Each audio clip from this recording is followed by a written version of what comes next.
Doing before I invite you for a word and then tuwape pesa. Ile challenge tulikuwa nayo ya pesa za barabara tumeikwamua. Contractors wamelipwa this week.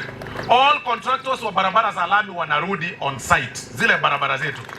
By the end of this term 2027, hii term yangu hii hizi barabara Esaka, hii barabara ya Nyakorere, hii barabara ya Tage Kona Getini Maya ni Tamax by the end of this term ya 2027. Unajua nyinyi saa zingine wananchi amuelewi, between a promise and a delivery there is a waiting time. Unajua saa zingine nyinyi amuelewi, nikikwambia kuna stima inakuja kuna period ya kungoja. Hata Yesu unashinda ukiambiwa anakuja na bado unaongoja. Na Sunday unaenda kanisa, Saturday unaenda kanisa, una backslide, unaokoka tena unarudi kwa shetani, tena unaokoka na hajawahi rudi, na bado tunakumbusha kwa kila siku atarudi. Wewe mbona unataka nifanye miracle in hiyo ndio kitu hata rais mnamsumbua naye.